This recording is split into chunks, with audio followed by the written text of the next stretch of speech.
Cory Goode, Sphere Being Alliance. July 9, 2015. The Lieutenant Colonel Gonzales SSP Council Delegation Briefings, Part 1.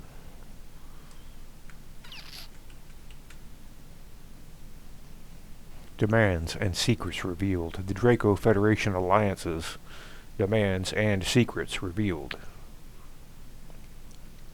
This report will not be as detailed as it is based on a briefing given to me from Lieutenant Colonel Gonzales of his meeting with the Draco Federation Alliance, the Committee of 200 Chairmen, and his first time to attend the human-like ET Super Federation Conference, sitting in the delegate's chair, and his meeting with raw terror ire.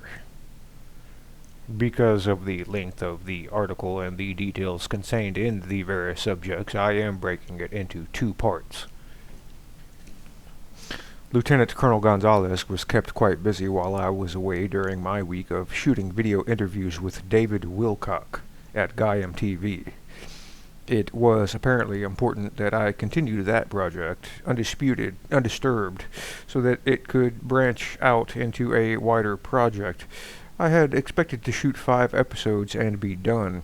I also didn't expect the skeptical GoodETxSG team to do a second round of vetting, using their own well-known researchers, who after the questioning and first several days of recording had decided I was not recycling known information or making up stories that had fooled David Wilcock and his sources.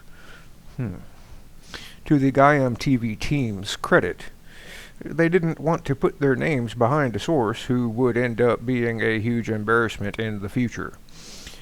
All of those doing the questioning in the vetting process were well versed in the information I had presented over a long period of time and were looking for any signs of deception. I was heavily focused on the very new experience of video recording in a studio with a crew and was oblivious to the fact that during that time there were events unfolding that would not wait for my return. I returned home exhausted and was recovering from extreme pain I suffered during the trip and was catching up with my wife and kids. I was actually in quite a lot of pain throughout the entire week. We recorded interviews in Colorado. Everyone there was great about the fact that we had to take breaks often from my post-surgery shoulder issues. We were able to cover a wide range of topics by the end of the 4th day. It was obvious that we had barely scratched the surface of the full details of my prior and current SSP experiences and the information I had access to on the smart glass pads while I was in service.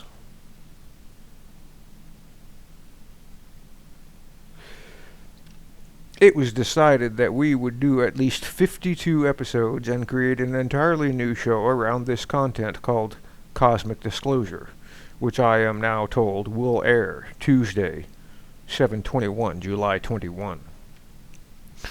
Gonzales contacted me almost immediately when I arrived home and informed that there had been some pretty big developments in my absence, and that he had stepped in to fill the delegate responsibilities in 2 important Federation Council meetings. After a couple of days, I was finally able to meet Gonzales at a location not far from my home for the short but information-packed briefing.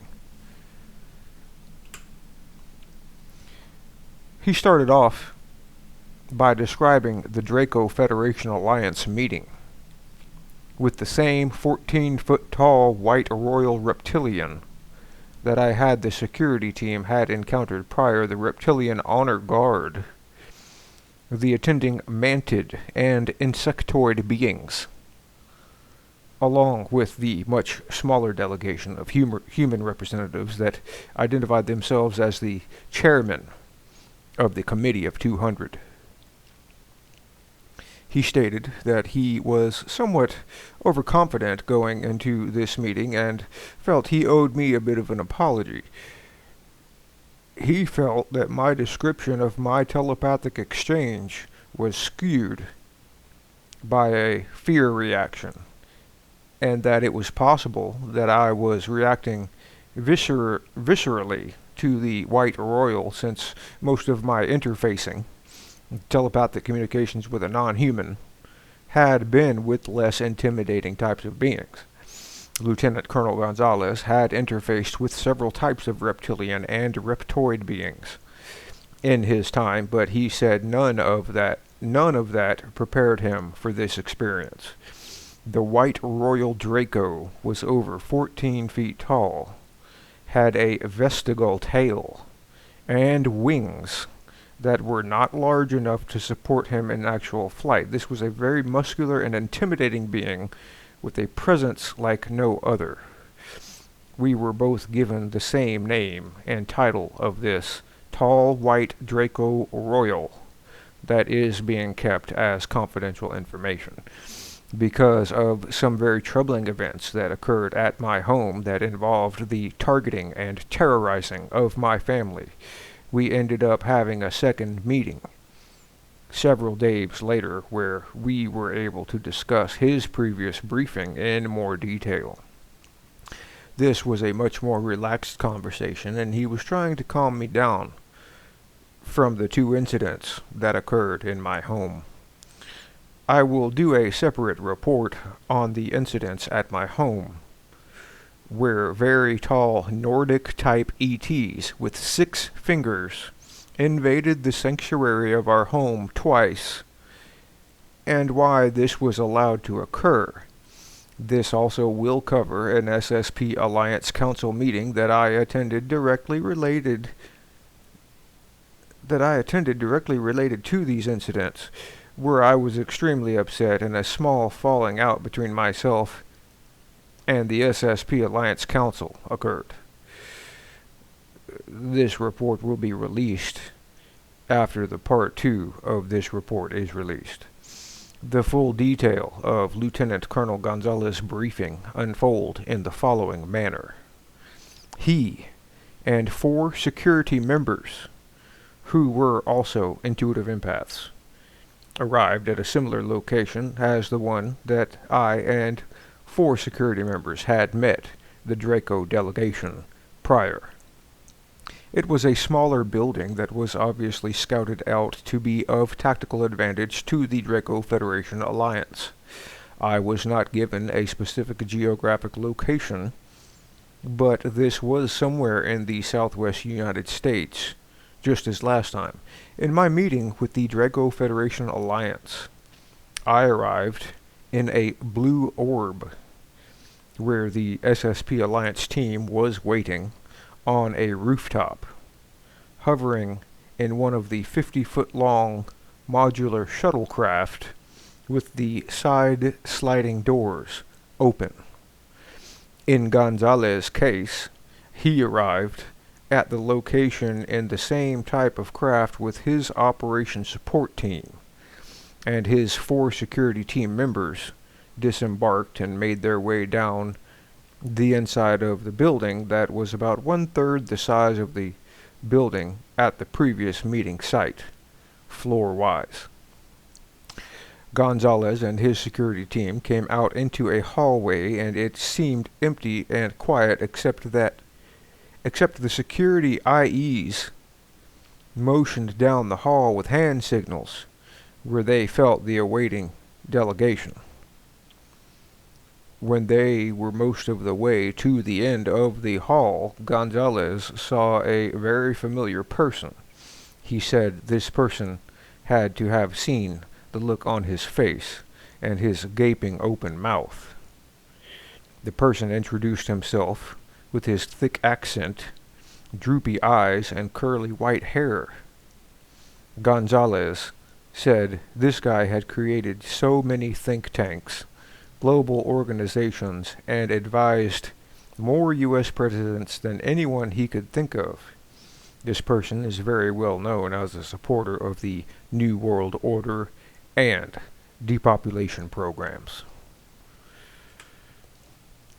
After the introduction, this man led Gonzales' team into a larger foyer of the closed-down hotel, where, once again, men in suits were standing by a closed-down bar. This time, there were only 3 men other than the well-known person who did the first introduction. The 3 men in suits were leaning against the bar in a lounge area where bar stools used to be, and a small area where tables and chairs had obviously once stood. This famous bureaucrat then introduced the other 3 men and stated that they were the chairman of the Committee of 200. This man then began laying down some ground rules for the meeting that was about to occur. Gonzales could already see movement further into the foyer and 3 different beings moving around as if getting into position. Gonzales and the security team all felt that the entire scene was very theatrical and staged. The chairman, who was doing all of the talking, singled Gonzales out and told him that if he wished to survive this meeting, that he had better show a lot more respect and diplomacy than he had shown at the recent ICC Mars colony fiasco. Reference prior report. None of that type of behavior would be tolerated by the audience he was being granted on this occasion, and would result in swift death of himself and his team. Gonzales told me that after he was sufficiently warned in a very dramatic way by this person that led his team the rest of the way into the large open foyer, where he caught his first smell of the musky urine type of odor that I and the others had reported in our prior meeting. The SSP Alliance delegation was walked by a very intimidating honor guard of 9-foot-tall reptilian warriors who were standing with feet shoulders apart, grasping a long staff with a broadsword-type blade at the end. Gonzales stated that the security team, IEs, reported that they all picked up that this was a theatrical display of force to make sure the SSP delegation felt that the White Royal Draco was not dealing from weakness. Standing behind the reptilian honor guard were mantid and insectoid beings, who were now being very still and standing in a loose formation. In our last encounter, they were roaming about the entire time.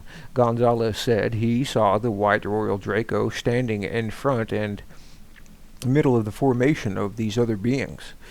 The team was walked to the front of the White Royal, his name will be withheld, and was expected to bow, according to the chairman.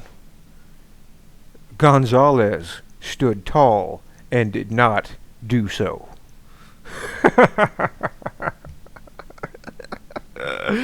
Yeah, sounds about right. Gonzales stood before this 14-foot-tall beast, and immediately the communication began. He said he was completely taken off guard by the intensity of the penetration of his forehead and frontal lobes. His words were that it, quote, put me back on my heels, and said at that moment I knew that my report was accurate. He said at that moment, I knew that my report was accurate. He was certain until that point that I had exaggerated the experience. Just as in my experience the White Royal eyes were morphing colors, yellow and red, and the vertical slit pupils were pulsing and changing sizes to the point that at times its eyes were completely black. This meeting was different. They did not come to negotiate. They indeed had created the entire theatrical environment to convey that they were not dealing from weakness. The White Royal Draco was making some very serious demands and told Gonzales that a failure to capitulate to them by the SSP Alliance or the Sphere Alliance would be an act of war against the entire Draco Federation Alliance and their overlords. It was shocking to hear them mention their overlords because these White Royals had always put forward the notion that they were the top of the totem pole, the tip of the sphere, and the pinnacle of the pyramid of power in their empire. We had lots of circumstantial evidence and intelligence that they were very afraid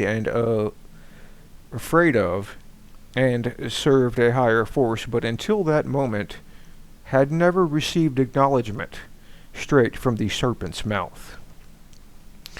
The White Royal Draco then made sure that Gonzales repeated what was communicated to him so all could hear it.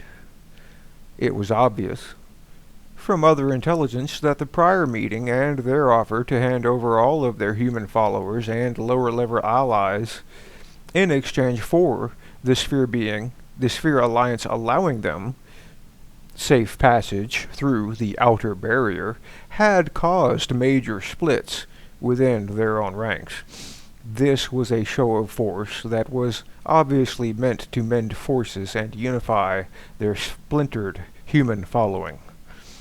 This same White Royal Draco now made demands wrapped in threats for Gonzales to deliver to the SSP Alliance Council and the Sphere Alliance. The demand was that all of the Draco Federation Alliance would be allowed to leave through the outer barrier as they wished, and that their human allies would be given clemency, and promised no reprisals in future events in a human-controlled sol system. Holy shit, they capitulated the entire solar system. They handed the solar system over to human beings. Holy shit. The White Royal stated in no uncertain terms that they had the power to bring great calamity and war to the surface of the earth, and were prepared to do so. They stated that the Sphere Alliance had not been forthcoming in the true power of their extra-dimensional overlords, who were now present and ready to do battle beside the Draco Federation Alliance, as had been prophesied about their empire millions of years ago. They boasted that these same ED overlords were responsible in some way for the entities that we called the ED-ET, artificial intelligence, that is their ally, and had conquered entire galaxies. Jesus. Gonzales stated the grandiose boasting and threats went on for some time in the same theatrical manner before the White Royal Draco let go of his mind and turned and lumbered out of the room with his reptilian honor guard and the insectoid delegation. The chairman then approached them and walked them back the way them came, as I see, and in the same manner went over how serious the situation was for the surface population of Earth, that the Alliance agreed to the terms presented. The chairman stated that this was an opportunity for a win-win situation, and that missing it, like the Americans dismissed negotiating with terrorists, would be detrimental to the population on the surface of the planet.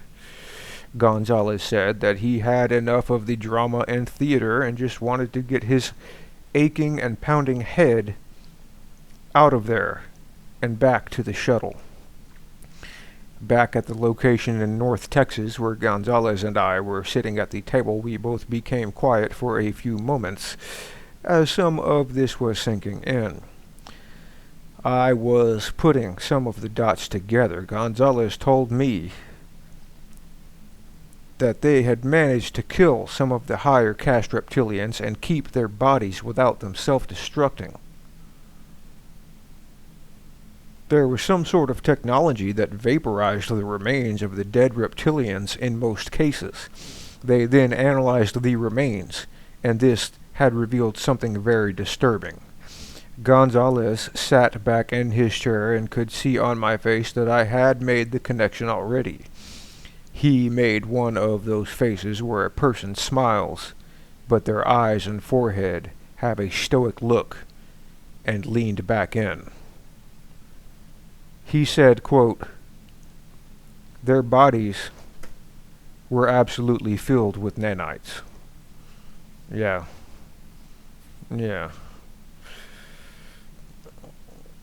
These are some of the most advanced AI bots we have ever seen in living tissue. I asked the obvious question, is the Draco Federation Empire nothing but AI prophets? He said, AI prophets, AI allies, we don't know. Gonzales then said, quote, "The info about their overlords was a key confirmation that they are deeply afraid of and working for beings from another reality or dimension." He said that they funnel this loose energy to their overlords, the Archons, and keep some for themselves. He also stated that they work with or use other energy beings as tools or etheric technology to control people and other ETs that are in their Federation alliance. He stated further that this was very sensitive information that they had been extremely costly to acquire over the years. Gonzales stated that these threats were being taken very seriously and that there was quite a lot of chatter of false flag events, both financial and terrorist, being planned to create more loosh for the Draco Federation Alliance and their overlords. The Draco Federation Alliance was storing this energy and preparing for an epic battle. He stated that the Earth Alliance had been infiltrated in a number of ways and that Russia was very upset that the Cabal had managed to do this in order to create a NWO 2.0. He stated Russia had some plans to correct this in the near future along with some of their trusted allies. Yeah. God bless Russia.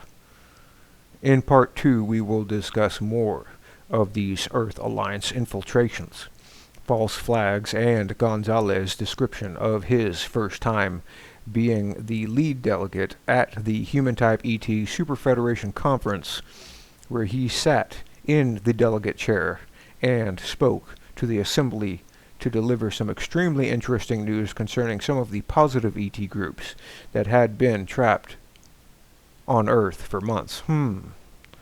That does sound very interesting. Many of these ETs were here to study our oceans and jungles and cared nothing about our civilization or interfering in our affairs. Their support teams, who are trapped inside the Sol System's outer barrier, had been requesting their release from Earth for some time. Human and negative ET groups had begun to hunt them down to obtain their extremely advanced technology, and they were also running out of supplies and needed support. This was addressed in the last conference. Part 2 will follow shortly, as well as an additional report of recent events that include further details of the tall Nordic beings with 6 fingers who invaded our home and abducted my family, as well as performed a similar operation on a researcher who has been working closely with us. Please stand by for more details to be released in the coming days. Please also remember that the new series, Cosmic Disclosure, will air on Gaiam TV on Tuesday, July 21st. The first 2 episodes will be free. Those who want to see the following 50-plus episodes and want to join Gaiam TV at 99 cents for the first month and $9.99 each additional month can do so by clicking the Gaiam TV banner below or the following link. For each person that becomes and stays a member, I have a small month's contribution to allow me to keep providing this information free on my website.